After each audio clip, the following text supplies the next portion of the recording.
Os nossos voluntários fizeram um exame de sangue completo. Teste de esteira. Vai, vamos.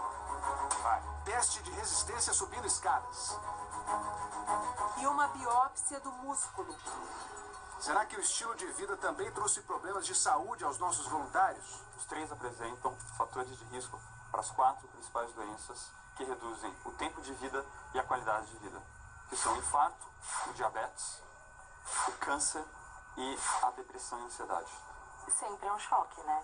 A boa notícia é que isso, para ser revertido, só depende de vocês. Saber a que tipo de atividade física o corpo de cada um responde melhor vai ajudá-los. E a chance de manter a regularidade é muito maior. A musculatura da Gabriela, que até os 18 anos praticava esportes, tem uma predominância de fibras de contração rápida. Ou seja, fibras que não dependem do oxigênio para serem estimuladas. Nesse caso, os exercícios anaeróbicos são os mais indicados. Atividade física de curta duração e alta intensidade. Acho que agora ficou claro o porquê que eu não consigo manter uma atividade constante na academia, porque não era o meu tipo de exercício, né? Já a Mariana, que sempre foi sedentária, tem mais fibras musculares de contração lenta, aquelas que usam o oxigênio como principal fonte de energia. O ideal para ela são os exercícios aeróbicos. Atividades de intensidade mais moderada, mais baixa, mas de uma duração maior. Por exemplo, uma caminhada ou sair andando de bicicleta. É o ideal pra mim, que eu sempre consegui, então pra mim tudo ok. No caso do Paulo, que jogou futebol amador até os 19 anos, existe um equilíbrio entre os 2 tipos de fibra. Você vai ter um treino combinado, um treino aeróbico, onde a intensidade é menor, mas a duração é maior, e aqueles treinos anaeróbicos, que você dá pequenos tiros, né? Vai ser um desafio. É hora de começar a se mexer. Qual será o efeito da nova rotina para a saúde deles? Fala galera, tudo bom? Estou de volta aí com mais um vídeo para o canal. Andei um pouquinho fora, um pouco atarefado com um monte de coisa para resolver, inclusive dar uma atenção maior para o livro, né? Hoje, esse ano, eu pretendo lançar 2 livros a respeito de treinamento e nutrição, um mais voltado para nutrição e treinamento, com vários outros colaboradores, outros colegas que também estão contribuindo para o desenvolvimento deste livro, e o outro mais voltado para o treinamento de força, para a musculação. Um livrinho, esse treinamento de força bem básico, bem tranquilo, o pessoal que está começando nessa área entender algumas coisas, e o segundo livro que envolve nutrição e exercício físico, mais porrada, mais forte, para aquela galerinha que gosta um pouquinho de mais bioquímica, fisiologia, pensar um pouquinho mais profundo nas coisas. Então aguarda aí que logo logo vai estar saindo alguma coisa. Eu me chamo André Lopes, sou PhD em Ciências do Movimento Humano e eu mantenho este canal no YouTube para levar algumas informações para vocês e principalmente para discutir coisas que estão sendo faladas nas mídias sociais, etc. Hoje eu trago para vocês uma informação que está bem em voga, foi falado no Fantástico, é o novo programa do Márcio Atala, profissional de educação física, a qual tem feito uma belíssima campanha aí de propaganda para o exercício físico, levando exercício físico para todo mundo, querendo democratizar a prática do exercício físico, e este programa está vinculado ao Fantástico, né? Então nós vamos falar um pouquinho a respeito desse programa que passou, sobre o Fantástico, sobre as informações que foram geradas neste programa. Pois bem, esse programa do Fantástico, ele tem o objetivo de gerar um treinamento ideal, uma dieta ideal para cada sujeito. Aquilo que talvez aquilo que nós já conhecemos, que é a individualidade biológica, algo bem interessante, bem bacana na área da ciência, e eu, em certos pontos disso, eu concordo a respeito dessa individualização, né, da personalização da dieta e do treinamento. Então, eles ontem falaram a respeito das questões de análise de fibra muscular, potência. Nós vamos discutir algumas coisinhas a respeito disso para deixar algumas coisas bem claras, tá? Primeiro, quando a gente fala de tipo de fibra muscular, a gente tem que lembrar exatamente disso que está aparecendo agora, nossa unidade motora. É a unidade motora, o neurônio motor, que sai lá da nossa medula e que vem um neurônio bem grandão e inerva as fibras musculares contidas na nossa musculatura, no bíceps, no tríceps, no peitoral, nas pernas e assim por diante. E esses neurônios, eles apresentam características um pouquinho diferentes. Nós temos duas características bem bacanas a respeito disso. Nós temos neurônios mais fininhos, mais delgados, que a gente chama, né, bem magrinhos, e nós temos neurônios um pouquinho mais grossos, mais calibrosos. Essas duas diferenças, essa diferença de calibre desses neurônios, eles dão uma característica interessante para a própria fibra muscular.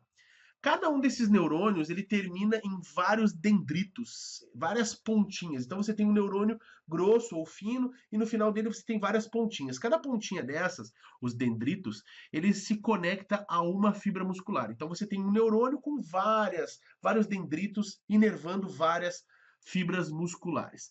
Quando a gente tem um neurônio bem fininho, magrinho, a velocidade de condução do sinal elétrico que vem do nosso cérebro, que deriva da nossa coluna espinhal, ali nossa medula, se torna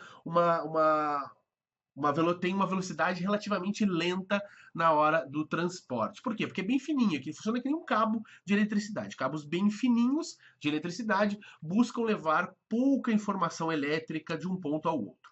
Já os outros neurônios são mais calibrosos, mais grossos, eles têm uma capacidade de levar mais força elétrica, um sinal mais potente, mais rápido de condução. Igual funciona na eletricidade. Quando a gente tem um cabo mais grosso, ele aguenta puxar um equipamento de 220 volts, um equipamento que consome mais energia. Beleza. Entendido isso, a gente vai passar a entender outras coisas. Porque algumas fibras são inervadas com esses neurônios mais fininhos e outras fibras são inervadas com esses neurônios mais calibrosos, mais grossos. Bom, isso de ter uma inervação mais delgada, uma inervação mais calibrosa, nos remete a características de cada tipo de fibra. Quando a gente vai olhar um músculo esquelético, que é o músculo que gera movimento, que nós estamos falando agora, nós vamos ter músculos que vão apresentar características. Por exemplo, aqui, características de velocidade de contração, velocidade de condução da eletricidade, número de fibras inervadas, o diâmetro da fibra, a capacidade de produção de força, qual é o tipo de metabolismo que essa fibra vai ter, se tem pouca ou muita mioglobina. Mioglobina é uma globina presente no músculo que tem a capacidade de armazenar e transportar oxigênio na fibra muscular. Se tem bastante mitocôndria ou pouca mitocôndria, se é uma fibra que fadiga rápido ou ela é mais resistente à fadiga do exercício físico, e se ela tem uma capacidade maior ou menor de hipertrofiar. Pois bem, vamos dar uma olhada aqui nos tipos de fibras. Nós temos 3 tipos. Antigamente nós tínhamos esses 3 tipos, né, que são os tipos principais, e nós chamávamos eles de fibras do tipo 1, tipo 2A e tipo 2B. Agora a gente não chama mais de 2B, chama de 2X. Mas isso mudou faz pouco tempo. Os livros que você continua lendo ainda chamam de 2B, mas é só nomenclatura, não tem problema nenhum, a gente continua entendendo da mesma forma. Vamos entender então as características. As fibras de tipo 1, elas são mais oxidativas. O que isso quer dizer? Elas são mais resistentes e elas apresentam uma capacidade de gerar energia a partir de uma quantidade maior de mitocôndrias no interior delas. Então a gente vai olhar aqui, as fibras oxidativas, elas têm uma velocidade de contração lenta, as do tipo 1, né, lenta, velocidade de condução do sinal elétrico baixa, então convém falar que ela transporta esse sinal de maneira mais lenta, mais devagar. Número de fibras inervadas pelos neurônios são apenas algumas. O diâmetro da fibra é pequena, a produção de força bem baixinha. As do tipo 1 não tem muita produção de força, mas tem um metabolismo quase que exclusivamente oxidativo. Depende muito da energia produzida dentro da mitocôndria. Então ela usa muito a mitocôndria presente, até porque ela tem muita mioglobina, ela tem muita mitocôndria, ela fadiga com muita dificuldade, então ela demora até entrar em fadiga, só que também ela não é muito boa para hipertrofia, ela não aumenta muito de diâmetro. Quando a gente passa para fibras do tipo 2A, que a gente pode dizer que são fibras mais ou menos mistas. Por que são mistas? Porque elas, do ponto de vista de metabolismo, elas são tanto metade oxidativas, usam bastante a mitocôndria para funcionar e produzir energia, e também usam uma parte que a gente chama de glicólise citosólica para gerar energia, que é a quebra do açúcar no citosol, produzindo também, de certa forma, eficiente energia para essa célula, ok?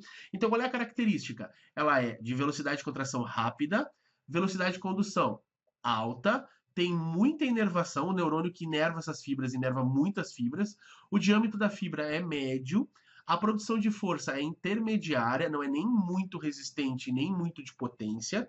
O metabolismo, como eu havia falado, ele é misto, então tem oxidação bastante na mitocôndria e também tem produção de energia no citosol via glicólise. A mioglobina é intermediária, densidade mitocondrial mais ou menos, fadigabilidade mais ou menos e hipertrofiabilidade mais ou menos. Depois a gente passa para a fibra tipo 2X. A 2X vai ser de contração rápida, velocidade de condução alta, muitas fibras inervadas, diâmetro da fibra grande. Essas fibras são calibrosas. Produção de força alta. Essas são as fibras que produzem muita força, potência.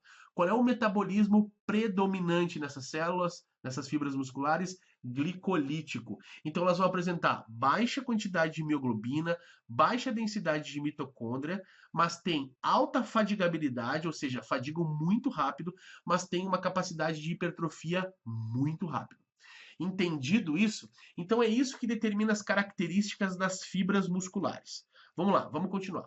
Ontem se falou a respeito de biópsia muscular. O que é a biópsia muscular? É a retirada de um pequeno pedaço de um grupamento de fibras musculares lá do músculo que a gente quer analisar. Quer saber qual é a característica, qual é a divisão, a proporcionalidade de fibras que determinado músculo tem. Como nós vimos, nós temos 3 tipos de fibra, nós podemos ter proporções diferentes. Algumas pessoas podem ter mais do tipo 1, outras podem ter mais do tipo 2A e outras mais do tipo 2X.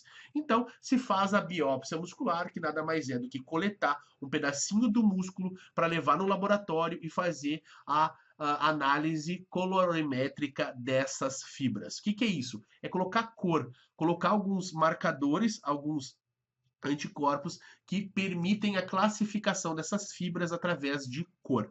Então a gente vai olhar aqui tem 2 imagens da coleta do pedacinho de músculo, aqui a gente está tirando do gastrocnêmio, o vulgo batata da perna, né, a barriga da perna, a panturrilha, então está se retirando um pedacinho de músculo ali, né, se faz uma anestesia local, uma higienização local, uma asepsia, e aí se faz a questão da retirada do pedacinho de músculo que vai ser levado para o laboratório para ver isto aqui.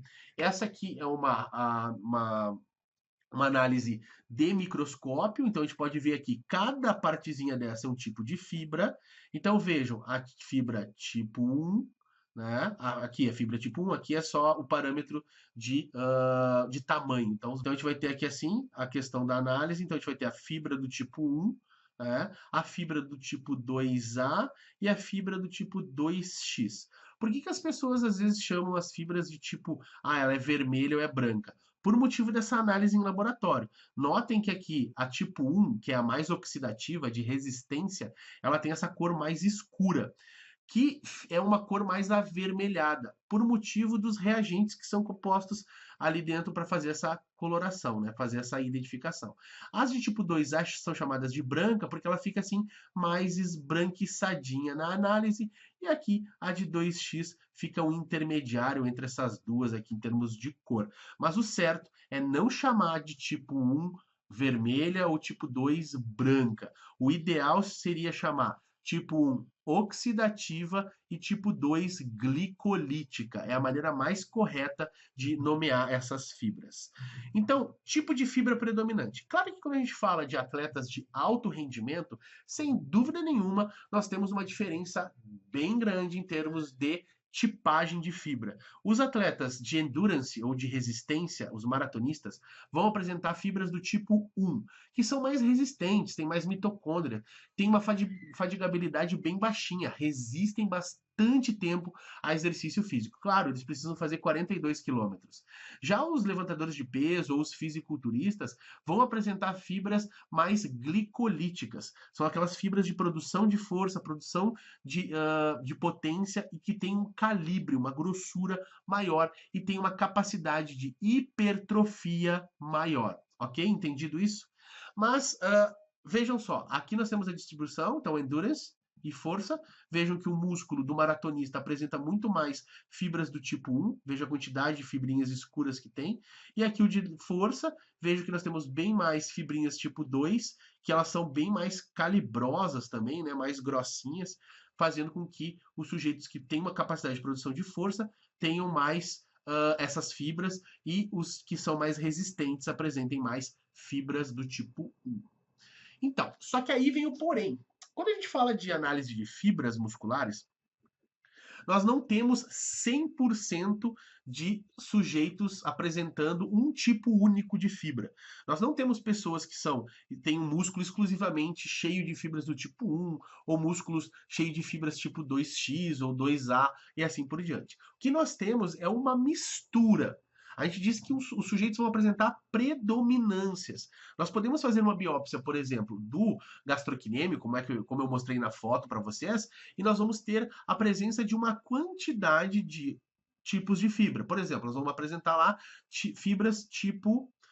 se nós olharmos aqui nesse gráfico, nessa distribuição, gastrocnêmio vai apresentar lá em torno de fibras do tipo 1, em torno de 45, 50, 65% de fibras do tipo 1. E notem que essa quantidade percentual, ela varia conforme o tipo de músculo. Olha aqui o solear ou sóleo, ele apresenta em torno de 75 a 95% de fibras do tipo 1. Bíceps femoral, a parte posterior da coxa, vai apresentar em torno de 65 até mais ou menos 80 e alguma coisa por cento de fibras do tipo 1.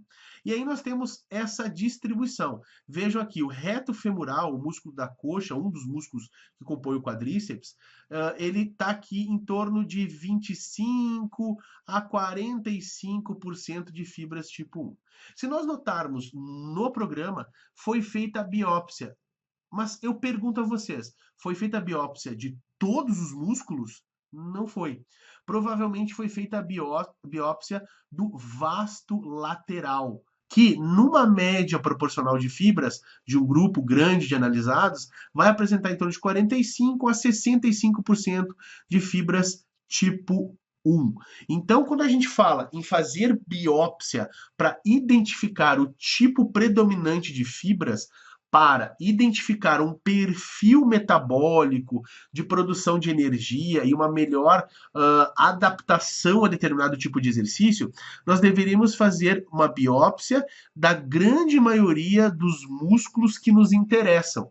Se esses sujeitos vão fazer exercícios com músculos de membros inferiores, nós deveríamos fazer então no solear, no vasto medial, na questão do gastrocnêmio, no bíceps femoral, no reto femoral, no vasto lateral, né? Então a gente tem todas essas visualizações. Aqui o vasto lateral, ó, apresenta de 25 a 42% de fibras tipo 1. Então, se ele apresenta essa proporcionalidade de distribuição de fibras, o que vai acontecer? O resto vai ser mais ou menos de fibras tipo 2A e 2X. Se eu não me engano, ontem, pela visualização do vídeo, eles fizeram uma análise do vasto lateral, buscando a biópsia para fazer a identificação. Então, não precisa sair correndo achando que você não emagrece porque não tem um tipo de fibra determinado por isso. Para emagrecimento, você precisa fazer exercício, qualquer atividade que gaste energia. Então, essa distribuição de fibra, será que ela pode explicar a obesidade? Claro que não. Isso não tem muita aplicabilidade prática. Nós não vamos sair fazendo biópsia em todo mundo, e para identificar essas fibras, essa tipagem de fibra, tem que fazer biópsia. Não existe nenhum outro método que seja capaz de identificar o tipo de fibra sem coletar um pedaço de fibra, tá? Vão surgir vários métodos fazendo a proposta de identificação e isso não vai funcionar. Eu repito, não vai funcionar. Mesmo se funcionasse para a identificação do tipo de fibra, isso não determina muita coisa em processo de emagrecimento. Vamos dar uma olhada por quê? Porque o metabolismo do músculo esquelético tem várias variações e tem várias possibilidades. Aqui eu tenho, por exemplo, a entrada, a visão de uma mitocôndria, a parte interna de uma mitocôndria, onde nós temos a produção de energia através dessa mitocôndria. Quando a gente fala de oxidação de gordura, a gente está falando aqui dentro que as coisas vão acontecer. Para que você tenha uma maior oxidação de gordura, você precisa desenvolver mais essas mitocôndrias. E como eu falei para vocês, que vocês têm uma mistura de fibras na grande maioria dos músculos, todo mundo é capaz de desenvolver mitocôndrias, fazer com que essas mitocôndrias se tornem mais eficientes. Como é que faz isso? Fazendo exercício aeróbico. Aí você vai dizer, pá, mas espera aí, André, você está dizendo então que eu devo fazer só exercício aeróbico? Claro que não. Quando você faz a atividade aeróbica, você estimula, sem dúvida nenhuma, as mitocôndrias. Mas quando você faz atividade que tem alta intensidade, isso também ajuda no gasto calórico. Também faz contribuir com o gasto calórico, também faz contribuir para o aumento das mitocôndrias. Mas isso não quer dizer que você tem que fazer só um ou outro tipo de exercício. O grande ideal, a grande maravilha, a menina dos olhos da questão da prescrição de exercício físico seria você fazer uma mistura dos dois, alta intensidade com média e baixa intensidade. Mas a gente sabe muitas vezes que isso não acontece. Então, você tem que fazer o quê? Fazer aquilo que você gosta de fazer. Eu trouxe esse artigo para vocês darem uma olhada. Esse artigo é bem legal, de 2013, e ele mostra algumas coisas a respeito da produção de energia nas mitocôndrias, tá? Mostrando as questões das proteínas desacopladoras, bem legal de ler e analisar. Eles fazem uma análise a respeito do frio, tá? Então, bem bacana, onde mostra que existe uma adaptação ao frio, gastando mais energia através de calor do que na produção da própria energia de ATP. Então, as pessoas que vivem mais no frio têm uma tendência de desenvolver mecanismos mitocondriais que permitem um gasto energético maior, mesmo sem elas fazerem tanto exercício assim. Então, isso também é bacana de dar uma olhada futuramente. Então, se a gente for pensar, quer emagrecer? Bacana, gasta mais energia e consuma menos calorias. Qual é o tipo de atividade que você deve fazer? A que você quiser, desde que tenha restrição calórica. Isso é muito importante e deve ficar extremamente claro. Se a gente for montar uma ordem de resposta, a dieta é o carro-chefe para processo de emagrecimento, porque é mais fácil de você modular o quanto você ingere. Então, ir num nutricionista é fundamental. Se você quer emagrecer, você precisa buscar ajuda em profissionais gabaritados para isso. Segundo, você tem que aumentar o gasto calórico. Fazer atividade física, passear com o cachorro, lavar o carro, brincar na praça com as crianças, caminhar grandes distâncias, levantar peso, fazer o que você quiser, mas gastando mais energia. E por terceiro, entrar em um programa de exercício físico, mas não esquecendo os dois primeiros. O programa de exercício físico vai ser fundamental para você melhorar as questões de condicionamento físico, melhorar um monte de coisa, resposta neuromuscular. Sem dúvida nenhuma é importante você ter um profissional de educação física montando um trabalho para você específico para aquilo que você precisa, que é manter a sua saúde. Mas você não pode esquecer de continuar indo ao nutricionista e sempre que possível gastar de alguma forma energia. Subindo escada, andando de bicicleta, lavando o carro, do jeito que você quiser, mas gaste muita caloria, ok? Então não esquece de assinar o meu canal no YouTube e me seguir no Instagram. Esse foi mais um videozinho rápido, uma conversa, um bate-papo a respeito de metabolismo, exercício físico, nutrição e algumas coisas que ficam mal explicadas aí nas redes sociais, tá ok? Um abração e espero que tenham gostado deste vídeo. Abraço!